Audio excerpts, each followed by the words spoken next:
그러니까 수업은 기출문제집 중심으로 갑니다. 그래서 오늘부터는 이제 해도 바뀌었고 기출문제집에 나온 문제는 다 맞춘다 이렇게 가시면 50점 맞습니다. 50점. 근데 이제 그 문제가 그대로 나오는 건 아니고 조금씩 바뀌는데 옷만 바꿔 입고 나온다고 생각하시면 돼요. 그러니까 그 지문을 잘 이해를 하시면 됩니다. 그 시간을 오늘부터 2달간 가질 거예요. 그래서 기출문제 오늘 여기 이제 나온 거는 내가 절대 안 틀린다 이렇게 생각하시면 됩니다. 그리고 이제 여기 가면서 조금 여러분들은 2차가 있죠. 2차가. 그래서 2차는 논술식이니까 기본 수업 문장을 자꾸 익숙하려고 읽어보셔야 돼. 만약에 이제 내가 시험을 좀 늦게 시작했다. 그러면은, 그냥 1차가 되어 2차가 있는 거니까요.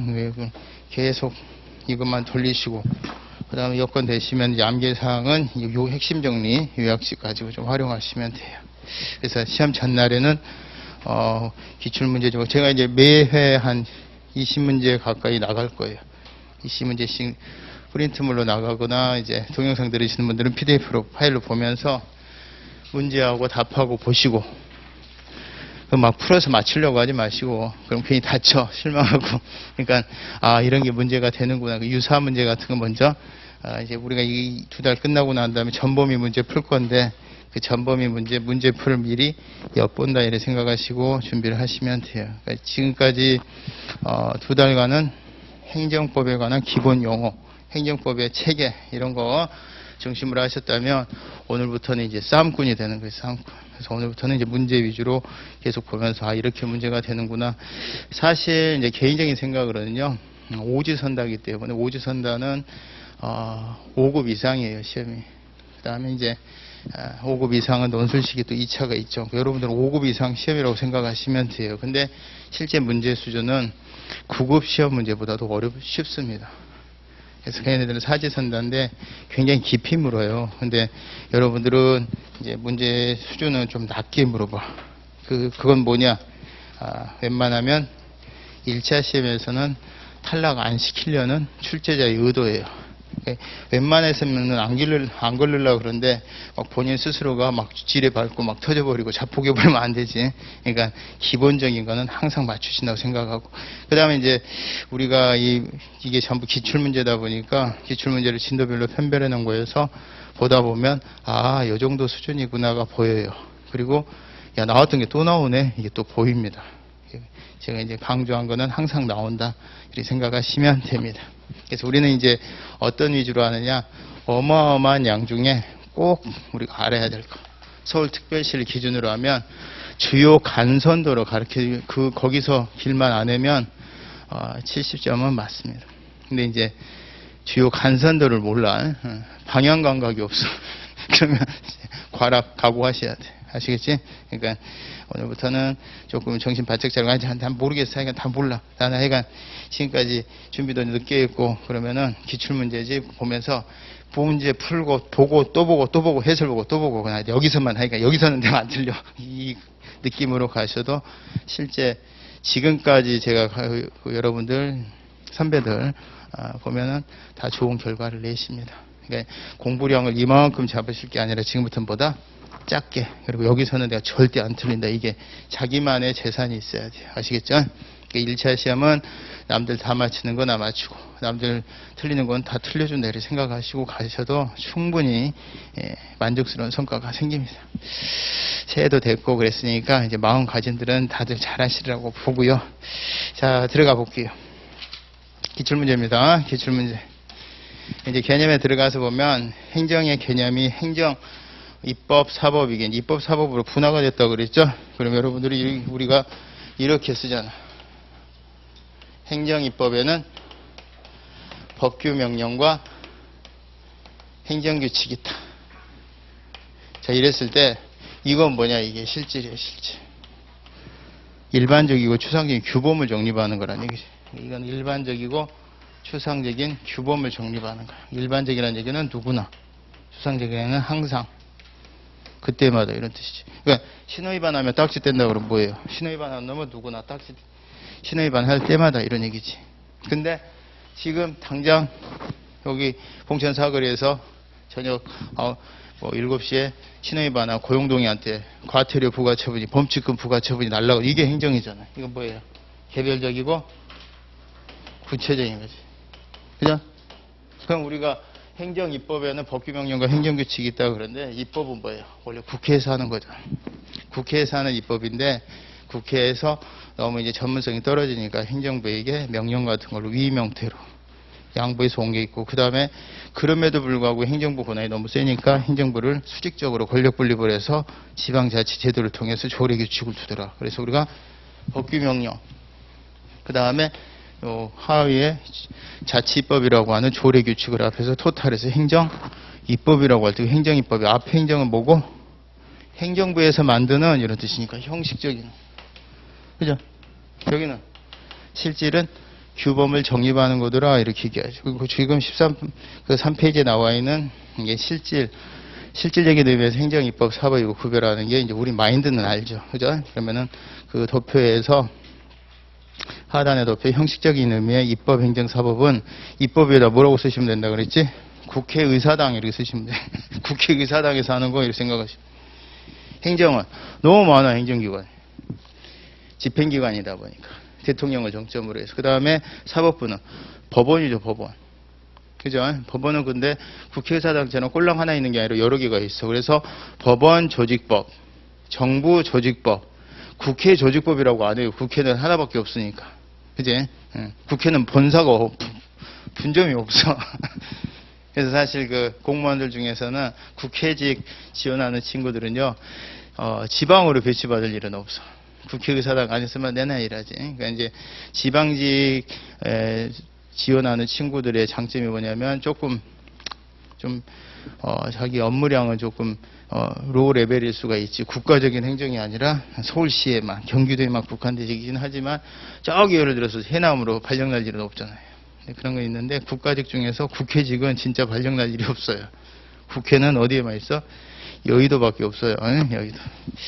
자, 그 다음에 그 위에 실질적인 의미의 입법, 행정, 사법, 입법은 법 정립 이렇게 쓰시면 되지. 규범을 정립하는 거지. 다 담을 수는 없지만 그냥 특징적인. 그 다음에 행정은 법 집행. 법에 따라 집행한다는 거. 법은, 사법은 법 판단 선언 이렇게 씁니다. 법에 따라서 판단 선언하는 거예요. 분쟁을 해결하는 거지. 그럼 행정심판은 어떻게 되겠어요? 행정심판도 적법, 위법, 타당, 부당을 심판하는 거죠. 그죠? 그러니까 분쟁을 해결하는 건데, 근데 실질은 사법인데 어디서 하더라?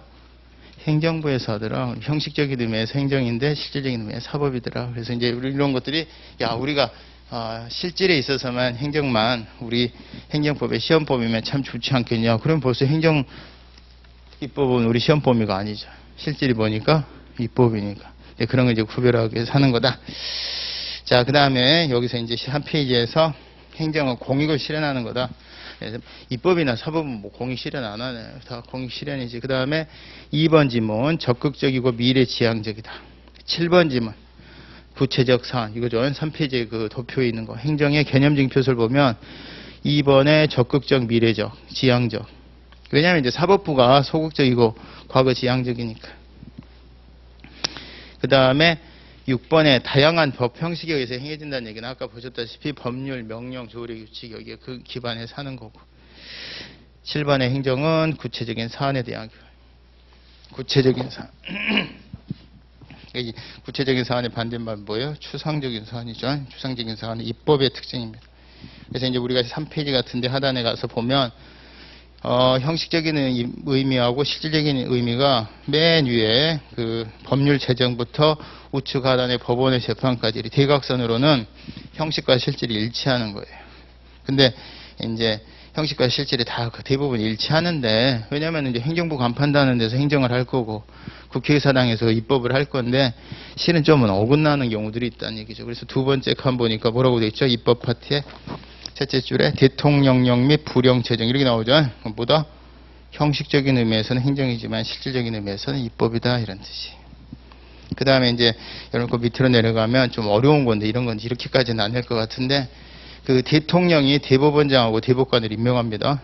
그럼 이제 대통령은 나라를 대표하는 분이기도 하지만 행정부 수반이잖아요. 행정부의 국회의장이나 대법원장급이란 말이에요. 그러면 그 레벨에서는 행정부 수반이죠. 그러면 삼부요인 할 때 그 대통령의 지위에서 이제 사실이 아니라 국가 원수지위에서 대법원장하고 대법관을 임명을 하는데 좌우지간 그 대통령을 행정법에서는 행정부 수반으로서의 지위로 본단 말이에요. 그러면은 행정부에 있는데 실질도 개별적인 어떤 집행을 위한 인적 조직 마련, 그래서 임명 이런 것들은 형식적 실질적인 의미에서 행정이다 이렇게 보는데, 대통령이 법원 조직법의 최상단에 있는 대법원장하고 대법관을 임명을 하면 그 밑에 이 대법원장하고 대법관을 제외한 나머지 모든 법관을 일반 법관이라고 그래요. 그 일반 법관은 대법원장이 임명합니다. 그죠? 그러면 그 밑에 레벨에 쭉 내려서 보면, 아니 그 레벨이 아니라 오른쪽에 보면 대법원장의 일반 법관 임명이 나오는 거 찾으셨어요? 그건 뭐예요?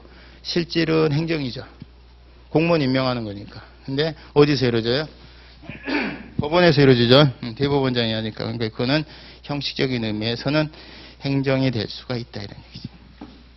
그 다음에 여러분들 그 밑에 보면 등기사무 이렇게 돼 있잖아요. 원래 그 토지대장 뭐 이런 거, 토지 용도 뭐 땅은 이제 금그어서 한 개 두 개, 필이라는 1필, 2필 이렇게 해서 그 번지수를 부여를 해서 한 개 취급을 해요. 일물 일권주의로 취급을 하는데, 그 땅에 어디서 어디까지가 하나고, 또 땅의 목적은 뭐고, 어떤 규제가 있고 이런 거 쭉 쓰는 거를 토지대장이라고 그래요.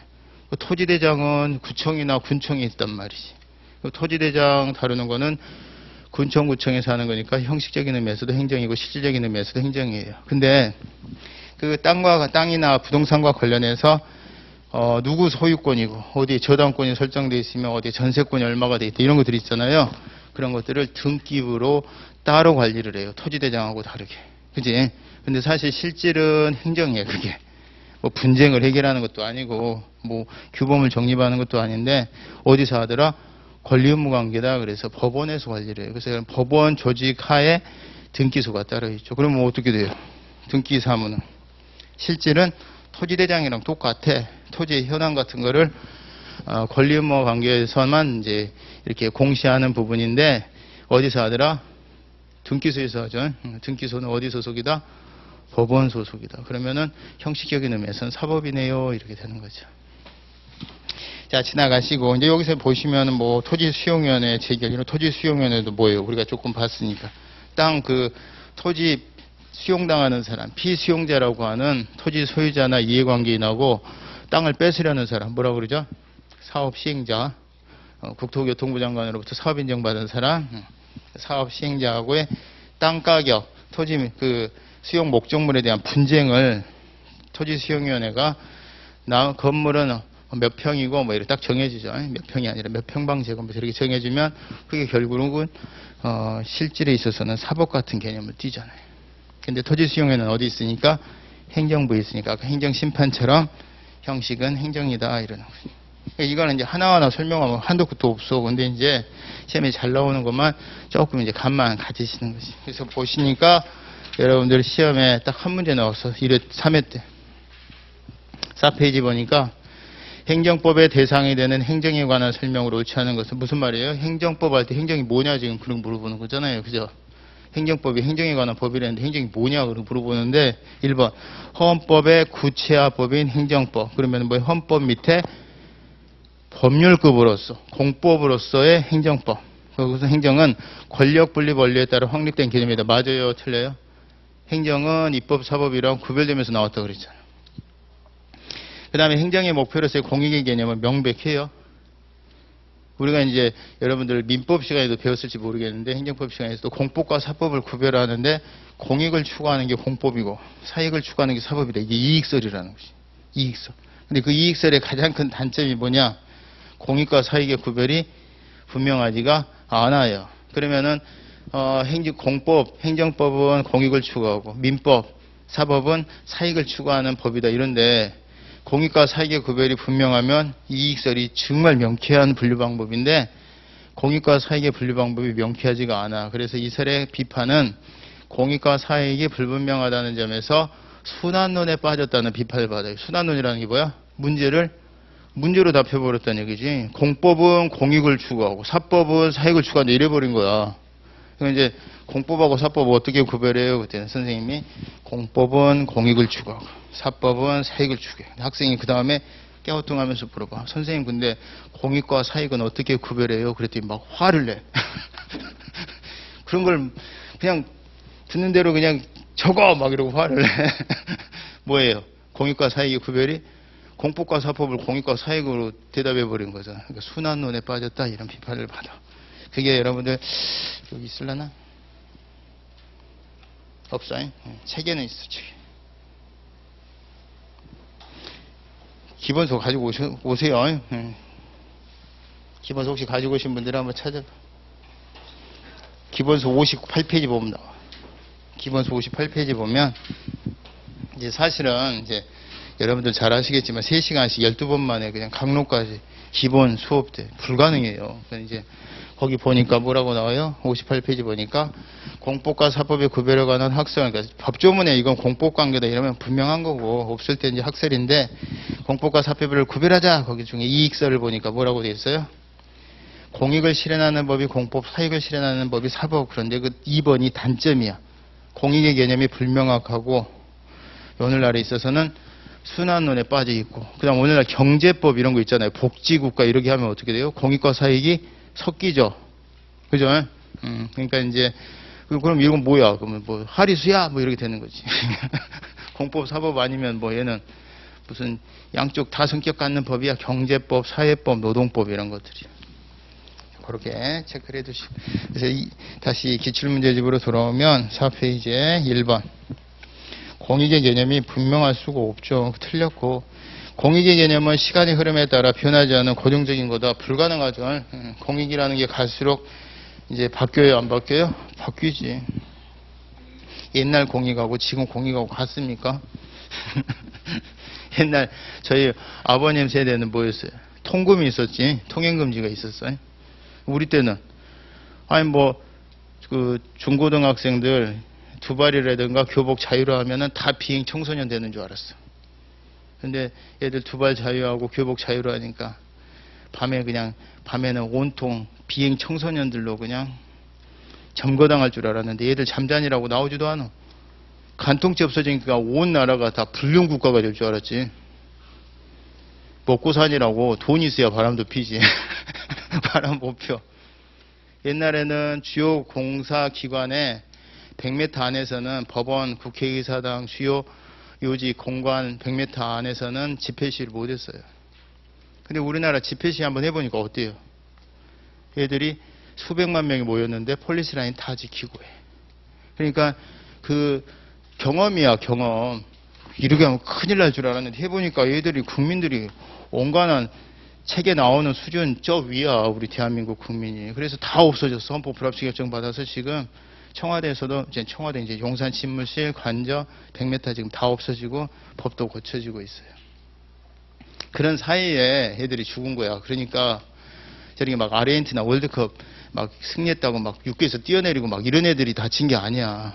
모이지 마라 그러는데 막 와갖고 다친 게 아니라 세상 말 잘 듣고 수백만 모여도 사고 한 번 안 나던 애들이 사고 난 거라 책임져야지 그거는. 아무도 안 책임진다고 그냥 어디 저기 위험한 데 가지 말라는 데 가서 다친 애들 취급하면 되겠어. 그거는 안 되지. 괜히 험한 말 하면 또 잡혀가. 자, 여기까지. 그래서 공익이, 여러분들 그 공익이라는 개념이 시대 변화에 따라서 계속 바뀌어요. 그러니까 또 이제 우리 같은 경우에 문화 수준이 높아지고 우리 경제 수준이 높아지다 보니까 옛날에는 공익 같은 걸 앞세워서 두발도 자유화를 안 하고 심지어 뭐 방송도 다 검열하고 그랬잖아요. 지금은 그런 거 안 한다 이 말이지. 자, 그 다음에 3번. 정답은 2번이고 3번. 우리나라의 경우에 대통령의 통칭의를 판례에서 인정한 바 있다 없다? 얼마 전에 대통령이 사면권 행사했죠. 대표적인 통칭입니다. 법에 어긋나요? 안 어긋나요? 아니 그렇게 뇌물죄로 수십 년이 남아있는 대통령이 나오면 안 되지. 전직 대통령이라 하더라도. 원래 전직 대통령으로서 예우 다 없어져요. 금고 이상의 형이 확정받으면은 대통령으로서 예우 다 없어집니다. 경호만 해줘요. 경호만. 대통령 예우, 전직 대통령 예우에 관한 법률 보면 대통령이 지금 만약 문재인 대통령은 지금 윤석열 대통령의 월급의 95% 받아요. 매 죽을 때까지. 근데 탄핵당해버리거나 금고 이상의 형이 확정되거나 망명 시도하다가 걸리면은 걔는 이제 나가리야.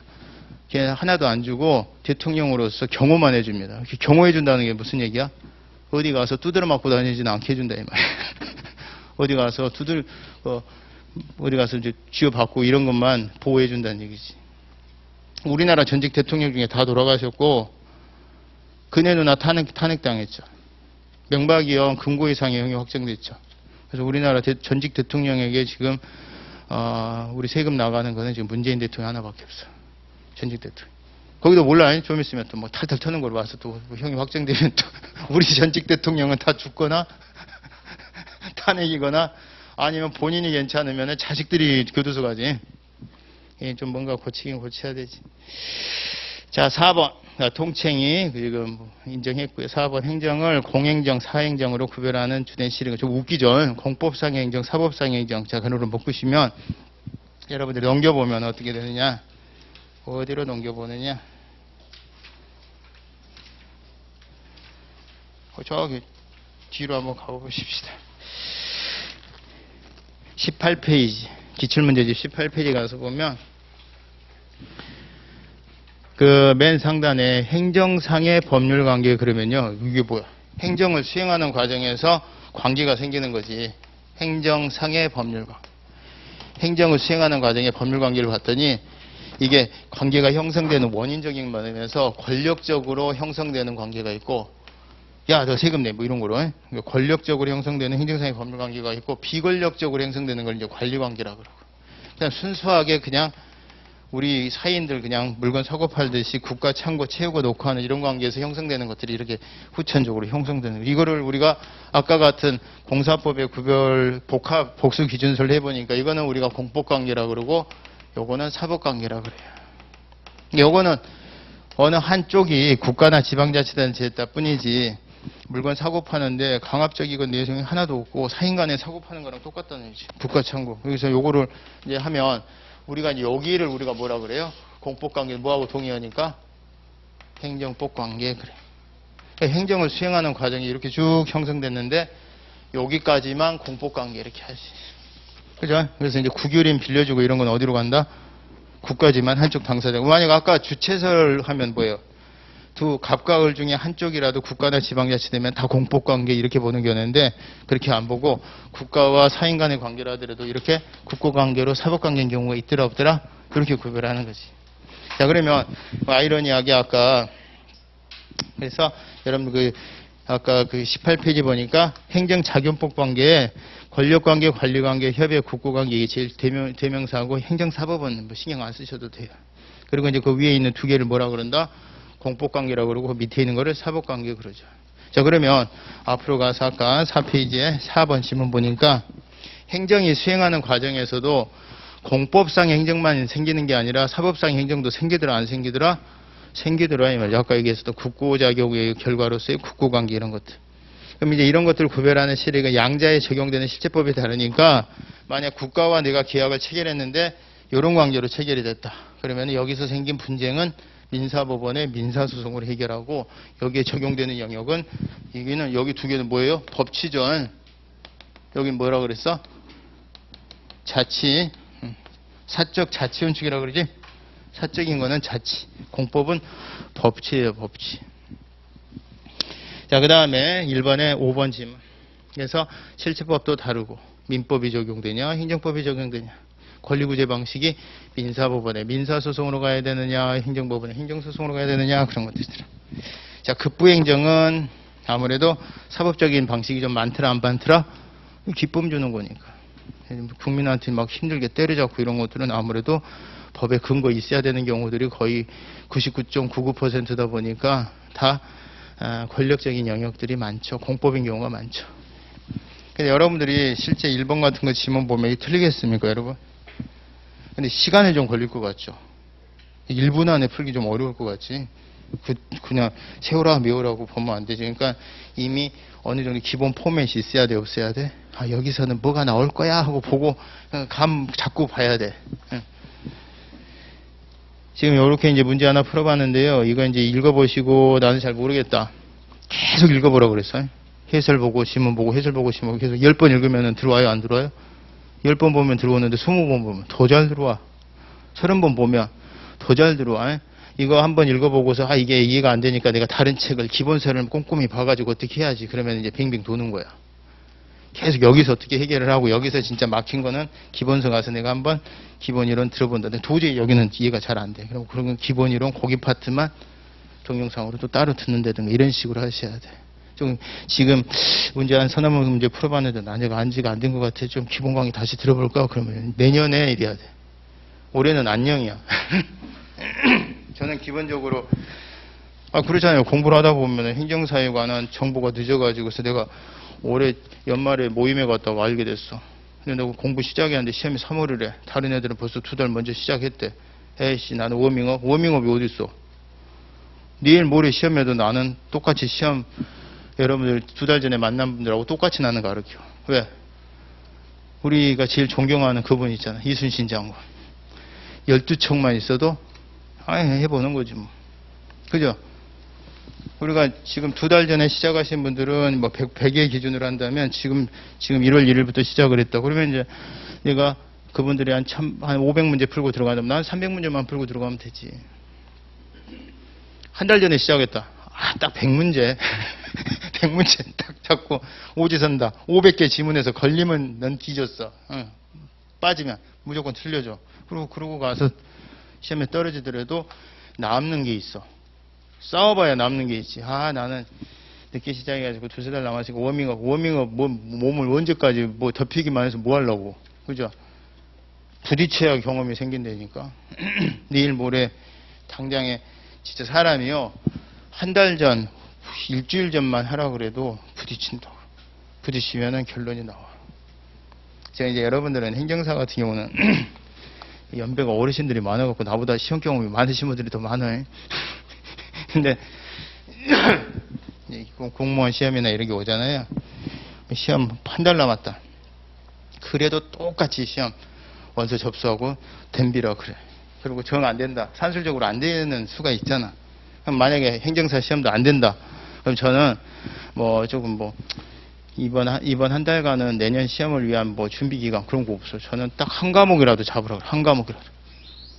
행정학이 됐건 행정법이 됐건 민법이 됐건 하나라도 잡고 한 달 안에 그 과목에 관해서는 본차처럼 보라 이 말이야. 1년간 준비해온 사람처럼 보라 이 말이야. 되겠어요? 안 되겠어요? 되지. 그리고 좀 산술적 불가능하면 줄여서 보지. 그럼 만약에 그 친구 떨어지겠지. 행정학하고 행정법이 뭔 말인지도 모르고 시험 보고 나올 건데. 근데 그 친구는 그 다음 시험 공부할 때는 3과목이 아니라 2.5과목 공부하는 거야. 한 과목은 손에 있거든. 여러분 생각을 해봐. 만약 다가 아니라 그래 나는 보름 전에 시작하면 야 행정작용법이라도 봐. 행정작용법까지만 딱 받고 거기서 걸리는 건데 무조건 맞춰? 그러면 그거 안 되니까. 그 다음에 시험 공부할 때는 행정법이 다가 아니야. 그거라도 빠지면 여러분 우리 실제 공부할 때 3과목 중에서 야 행정소송법만 좀 내가 좀 미리 좀 해놨어도 이렇게가 안 힘들 텐데 이런 생각 들잖아요. 그거 해놓으면 되지. 그러니까 여러분들이 그 중간에 들어왔다고 괜히 주눅들이 쓸 필요가 없어. 또 시험은 무조건 맞춰서 공부하세요. 그럼 됩니다, 진짜. 되고요. 설사 안 되더라도 그 다음에는 필승이에요, 필승. 나중에 또 여건이 되면 공부 방법도 조금 제가 아는 공부 방법 좀 알려드릴게요. 자, 1번 지문 어떻습니까? 사실은 이거 멍 때리고 보면은요, 다 그 지문 같고 어렵게 느껴지는데, 조금, 기준을 가지고 보면은, 이 1번 지문, 5개 지문 딱 알고 있는 상태에서 비슷한 문제 나오면 이제 안 틀린다니까. 기준이 생기니까 안 생기니까 생기니까. 그렇게 하시고요. 그 다음에 이제 5페이지에 와서 통칭.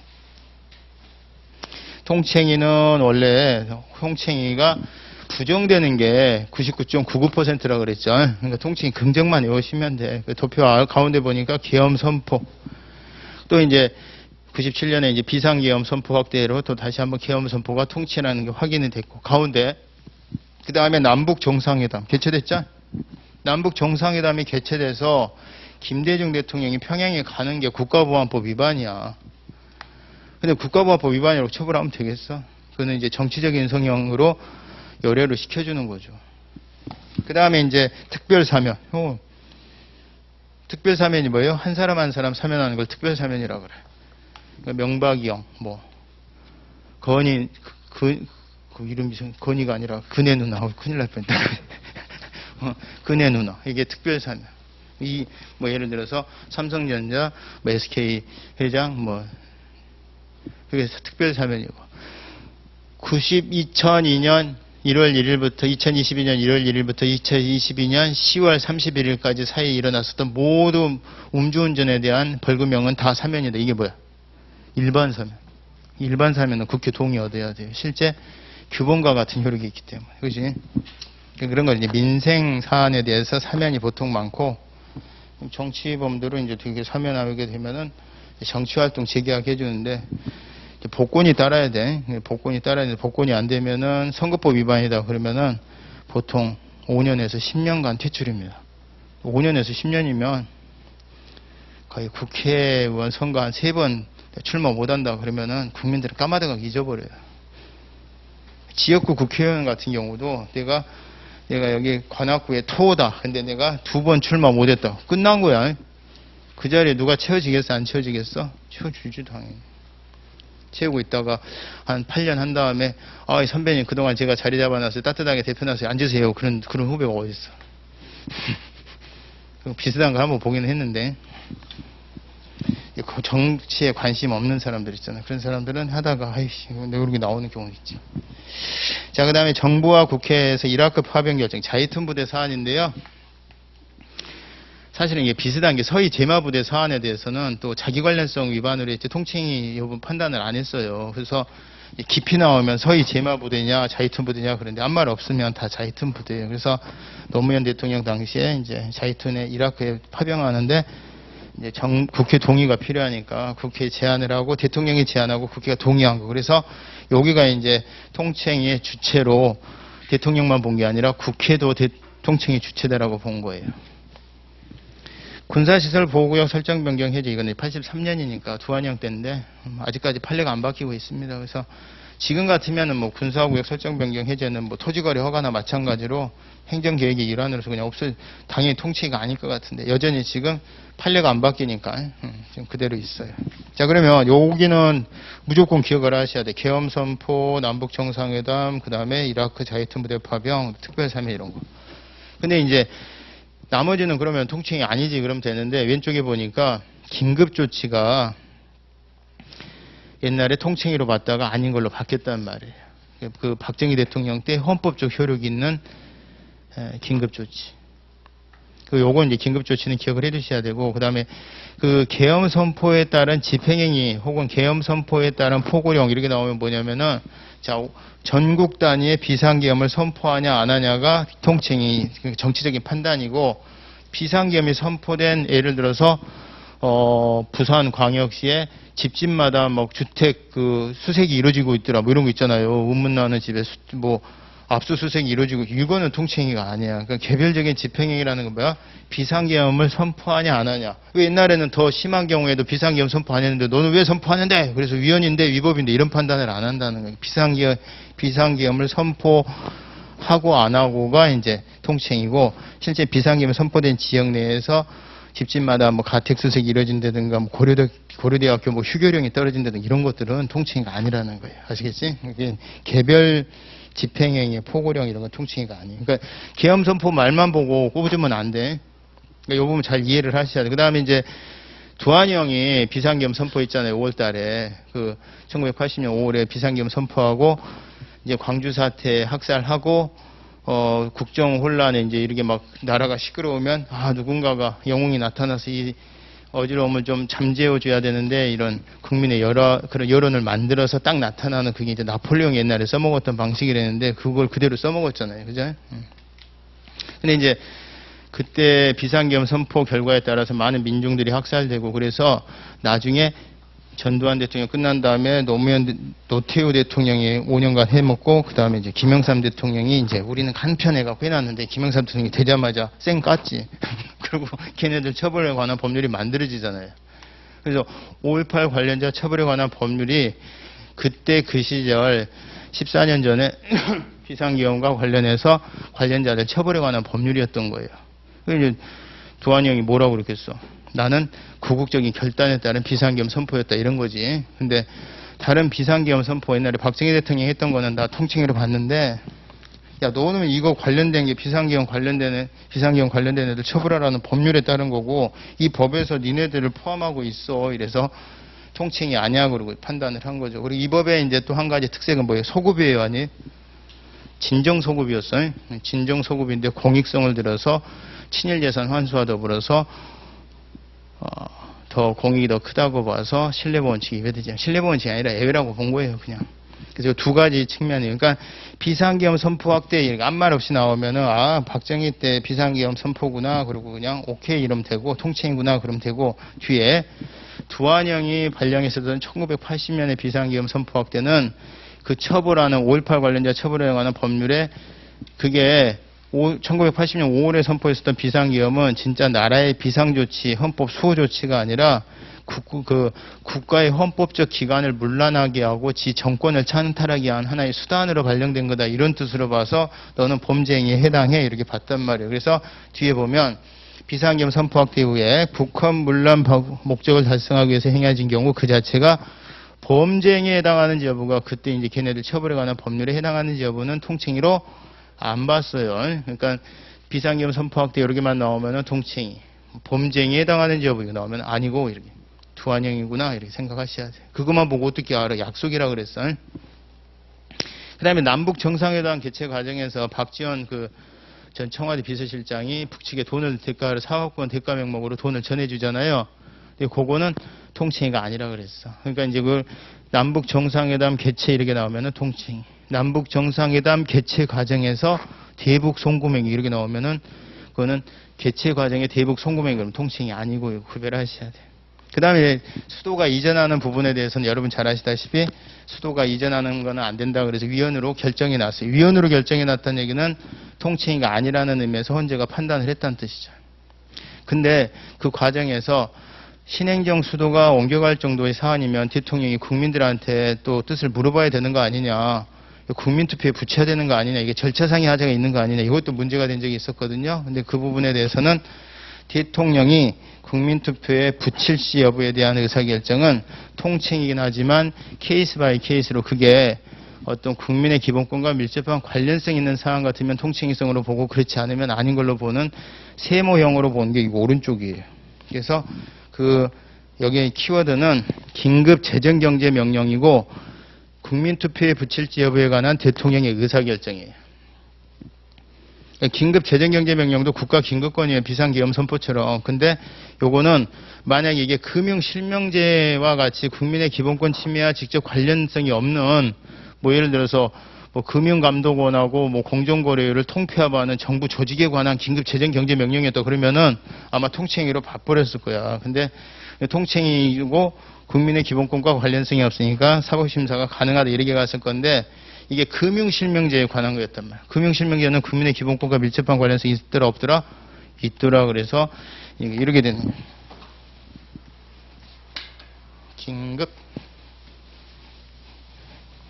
이렇게 우리가 이제 요거를 상대적 통칭이라고 이제 여러분들은 속으로만 그렇게 생각하고 있어요. 원래 이제 절대적 통칭이는 학설이야, 학설. 여기는 통칭이고 사법심사 대상 안 됨. 이게 오리지널이지. 근데 통칭이는 맞는데 경우에 따라서 통칭이 맞는데 혹시 통칭에 국민의 기본권과 밀접한 관련이 있는 내용과 관련된 통칭에는 요거는 사법심사 대상 될 수 있는 통칭이다. 이렇게 가는 거예요. 그럼 만약에 국민의 기본권과 밀접한 관련이 없는 내용이라면 그러면 그냥 요거는 사법심사 대상 안 됨 그래요. 그러니까 원래 통칭이면 당연히 정치적 성격 때문에 사법심사 대상이 안 돼야 되고 통칭이라면 당연히 통칭이로서 사법심사 대상이 안 되는 건데 이 설에 의하게 되면 국민의 기본권과 관련성이 있다면 경우에 따라 통칭성을 인정을 하되 사법심사 대상이 될 수도 있다는 거예요. 그러면 자, 여기 상대적 통칭으로 본 게 뭐냐? 1번 긴급 재정 경제 명령이라고 하는 국가 긴급권이에요. 대통령이 국회가 제 기능을 못할 때 국회가 이제 소집할 여유가 없을 때 재정 경제 분야에 대해서 대통령이 대통령령을 발령을 하면 이게 법률과 같은 효력이 생기는 그런 명령이에요. 그럼 이거는 요걸로 봤어. 그러면 통칭이 맞죠? 근데 만약에 이게 예를 들어서 뭐 정부 조직 개편에 관한 거다. 한국은행 무슨 뭐 기능에 관한 거다. 이런 거였으면 국민하고 관련이 없었겠죠. 그럼 뭐다? 사법심사 대상이 안 되지. 이렇게 끝났을 거야. 근데 이게 뭐에 관한 거였어? 금융 실명제에 관한 거. 금융 실명제는 국민들 통장 개설할 때도 벌써 영향이 있어요, 없어요? 요거는 사법심사 대상이 통칭인데도 불구하고 되는 통칭이다 이렇게 간 거지. 요게 금융 실명제에 관한 긴급 재정 경제 명령. 그럼 요거 메커니즘을 그대로 들이대면 어떻게 되느냐? 대통령이 자기가 이제 우리나라는 알아서 대통령제니까 자기가 알아서 결정하는데 진짜 중요한 것에 대해서는 국민들한테 물어볼 수 있는 게 있어요. 국민투표 부의권이라는 게 있어요. 뭐? 국민투표 부의권이라고 해서 국민투표에 붙일 수 있다 이렇게 돼 있어요. 재량이야 기속이야? 재량 대통령이 붙일 수 있다 이렇게 돼 있어요. 그러면 요것도 요런 개념으로 본 거예요. 요런 개념. 그럼 요런 개념으로 보면 만약에 대통령이 붙이고 안 붙이고가 만약에 통칭인데 대통령이 정치적 판단을 하는 건데 만약에 수도가 이전하는 거다. 이 정도면은 국민의 기본권과 밀접한 관련성이 있어 보여 없어 보여? 있어 보이지. 기본권 관련성 있어 보이니까 이거는 통칭인데도 불구하고 상대적 통칭으로서 사법심사 대상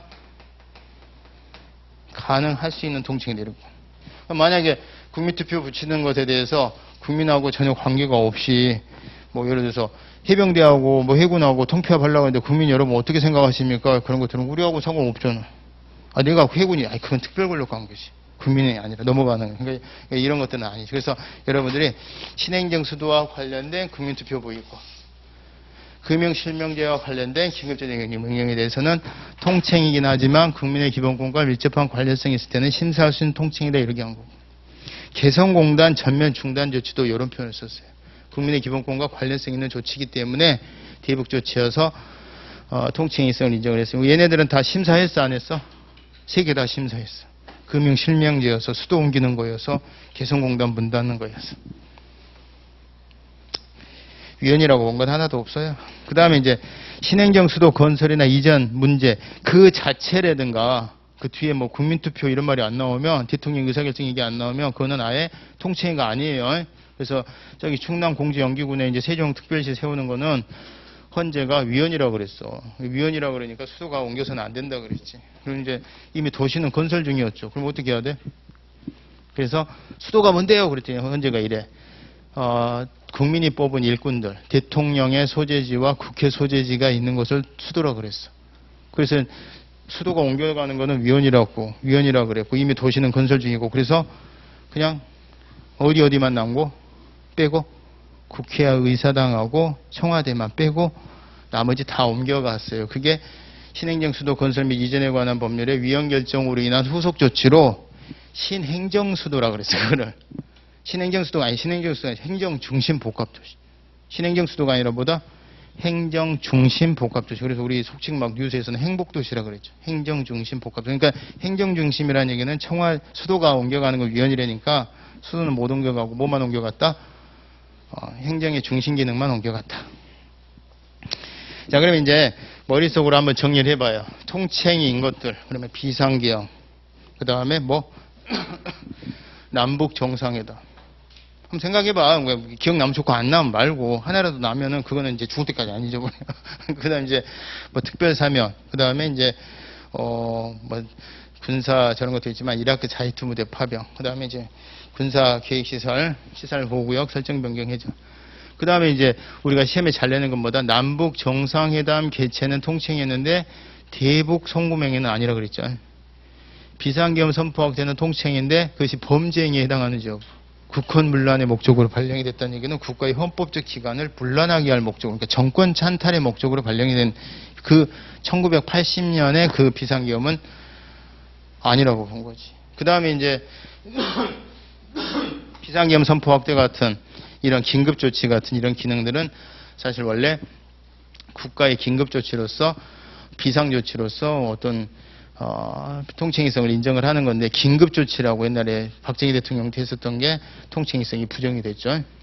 그 다음에 지금 현행헌법에서는 헌법적 효력을 갖는 것은 없고 법률적 효력을 갖는 긴급명령, 긴급재정경제명령 정도가 있는데, 긴급재정경제명령에 대해서 세모로 해가지고서 금융실명제에 관해서 김영삼 대통령이 발령했었던 거, 국민의 기본권과 밀접한 관련성이 있다 그래서 심사 대상이 될 수 있는 통칭이 돼 이랬어. 그리고 그 같은 맥락이 신행정수도 건설 이전 그 자체는 통칭이 아니지만 그 과정에서 대통령의 국민투표에 붙일지에 관한 대통령의 의사결정이라든가 개성공단 전면 중단 조치에 대해서 똑같은 맥락으로 심사 대상이 될 수 있는 통칭이라고 한 거죠. 그죠? 지금 요즘 들어서는 그런 시험 문제 안 냈는데 옛날에 한번 그런 시험이 나왔었어. 7급 시험에 진짜 어렵게 다음 중 통칭의 그 법적 성질이 다른 것을 하나 골라라 그러고, 비상계엄 선포, 남북 정상회담 개최, 뭐 정부 국회 이라크 파병 결정, 그리고 긴급 재정 경제명 이렇게 놓는 거야. 다 통칭인데 뭐 이제 근데 세 개는 아예 심사 대상이 안 되는 거고, 하나는 국민의 기본권과 밀접한 관련성이 있다고 해서 심사 대상이 될 수 있는 통칭이니까 이렇게 되면 여기서 또 골라야지. 그죠?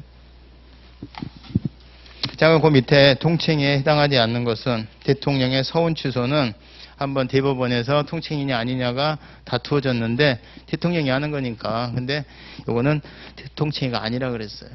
기억 안 나면 다 뭐예요? 요 지금 말한 거 위에는 다 통칭이가 아니에요. 그 다음에 사면, 이라크 파병 결정, 남북 정상회담 개최, 대통령의 비상계엄 선포. 어때요? 여러분들 되게 쉽게 내지. 이런 거는 사실 우리 행정사 수준에는 좀 떨어지는, 이런 걸 문제라고 됐어 막 2초 안에 찾아버리지. 근데 이런 게 있어야 다른 데서 시간이 전략이 돼서 풀 수가 있는 거예요. 지금 보세요. 지금 행정의 개념하고 통칭에 대해서 딱 두 문제 나왔어. 두 문제. 통칭에는 아까 그 1번 문제에서 3번에 비슷하게 하나 지문 하나 나온 곳 있었고, 혹시라도 나올지 몰라. 이번에 사면과 관련해서 문제가 많았어서, 응? 통칭에 있어서 대통령 사면권의 남용이다 막 이러잖아. 사면권은 통칭이 때문에 남용이고 나발이건 위법 위헌 여부를 심사할 수가 없어요. 그럼 대통령은 전혀 책임을 안 지는 거야? 책임을 지는 거야? 정치적 책임을 지지. 법적 책임을 안 지지. 정치적 책임 뭐예요? 지지도가 뭐 떨어진다거나 대통령이 속한 당의 지지도가 떨어진다. 그런 게 정치적 책임이지. 여론에 의한 비판 이런 것이. 자, 그 다음에 17페이지로 가셔서 행정법. 행정법의 내용 보면 법률 유보하고 법률 우위 잘 구별하셔야 돼. 법률 유보는 뭐 법률의 근거, 유보 위에다가 동그라미 치고 근거, 위임, 수권 다 같은 말이에요. 유보, 근거, 위임, 수권. 법률에 유보되어 있다는 얘기는 근거가 있다는 얘기고, 그 다음에 권한이 행정부에게 해도 된다라고 허락이 되어 있는 거니까 위임이 되어 있는 거고, 또 나아가서 그 권한을 부여하고 있다 그래서 수권 그래요. 그 다음에 법률 우위 원칙은 뭐예요? 우위는 한계 개념이야. 있으면 금 밟고 넘어가면 안 돼. 그래서 법률 유보는 행정이 법률에 근거 없이 못하는 부분에서 발을 동동 구르고 있을 때 법률이 딱 만들어지게 되면 할 수 있게끔 다리가 나줘요. 그래서 적극적인 측면이라 그러고, 우위는 그 딱 폭이 요만큼 폭으로 깔아주면 그 양탄재만 밟고 가야지 그 금 밟고 넘어가면 안 돼. 그래서 한계 설정, 소극적 성격을 띈다 그랬습니다. 법률 우위는요, 하여간 법률이 있으면 무조건 금 밟고 넘어가면 안 되죠. 행정의 전 영역이지만 법률 유보는 정말 중요한 거는 법률에 근거 있어야 되고, 아주 중요하지 않거나 그런 것들은 근거 없이도 할 수 있는 영역이 있어요? 없어요? 있지. 그러니까 행정이 그냥 국회 허락 없이 할 수 있는 영역과 허락이 있어야 되는 영역. 그래서 권한 배분의 문제라 그러고, 법률 우위는 계층적 문제라 그래요. 그러니까 법률이 위에 있다는 뜻이니까. 자, 그러면 우리가 판례에 의할 때 그 1번 문제가 나오는데 시간이 됐으니까 좀 쉬었다가 들어가는데요. 한번 읽어보세요. 읽어보시고 이게 뭐에 관한 걸까 한번 생각은 한번 해보시기 바랍니다. 자, 쉬었다가 법률 우유보와 우위의 구체적인 문제 17번 쉬었다가 하겠습니다.